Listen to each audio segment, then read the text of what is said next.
150 years to see something like that happen because that man let his star shine. So we got to be thankful for that.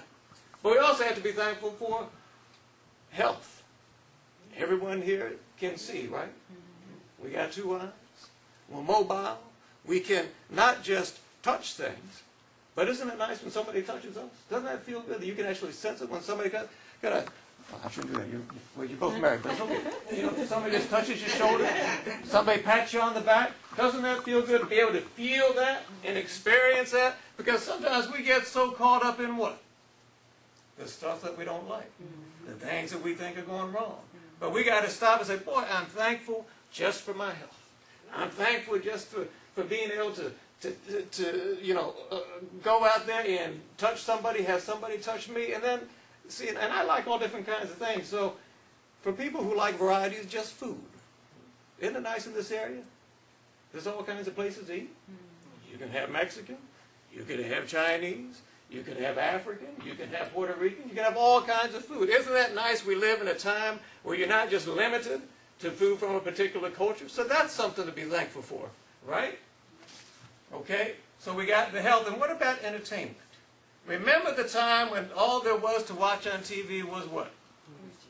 ABC, NBC, CBS. And what do you have now? We got more cable channels than you can even count. More than you can, there's like hundreds of stations. What about the music? All kinds of music we can listen to on those stations. So these are things that we have to be thankful for. But now there's something else aside from being thankful. And this is something that really hinders a lot of people when it comes to being who you really are here to be. And that is acceptance. Okay? Accepting oneself. All right? Accepting yourself as you are. Because what do a lot of people, even though they mean well, when it comes to motivation, it's almost like they're saying, I'm not good enough now. And what do they call it? Self-improvement? Because self-improvement is almost like saying, I'm not as good as I can be. But what does good mean? I'm getting philosophical on you. Okay? What does good mean? Is there something about you that's lacking? Something about you, you've passed a judgment on yourself that you're really not so good? Now, I know we got 2 kinds of ways that people are motivated. Now, have you ever heard of somebody that says, well, when somebody told me I couldn't do something, that motivated me to do it? You ever hear about those kinds of folks? Yes. They're motivated by getting kicked in the butt.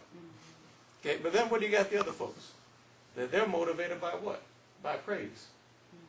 I remember a woman, she said that the thing that motivated her whole life more than anything else was when she was a homely, lonely little girl that her favorite teacher one day leaned down, whispered in her ear, and said, I wish you were my daughter. And she said that changed her life because nobody could ever take that away from her. Okay, but that was her motivation, to get that kind of a compliment. Somebody else, they have to be told, somebody has to whisper and say, you can't do that. I heard someone speak today, said he was told he couldn't be a motivational speaker. Why? Because he stuttered, had a stammer. So what is he doing now? Motivational speaking. He said, anyone tells me I can't do something, that's what I'm going to do. I said, well, I hope they never tell you can jump out of a plane without a parachute and survive. Okay. But we have to think about, what about myself? What about me?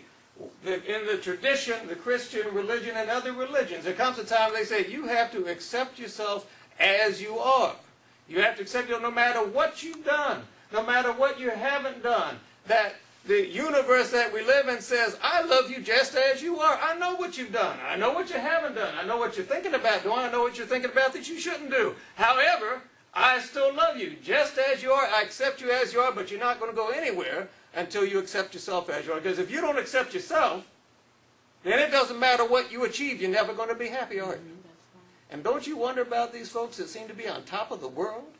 They've got everything. They're movie stars. They're big celebrities. They got money in the bank. They can do whatever they want to do, and they're still not happy. And then you hear, well, they're in rehab, okay? They got this problem. They caught shoplifting or whatever. We had the case, the man, Macon, right? What was his name? Madoff? Madoff with $50 billion. Madoff. How much money did the man need? He took $50 billion. You think maybe $1 billion might have been enough to satisfy him? How about $1 million? I think I could live on $1 million for a while. I think I could live the rest of my life happily on $10 million. But he took $50 billion. What's wrong with him? Do you think maybe he just sort of accepted himself? That maybe he'd say, you know, I really don't need to cheat all my friends, family, and loved ones out of $50 billion. Because he took a lot of money from charities, too. And he did on referral only. Isn't that slick?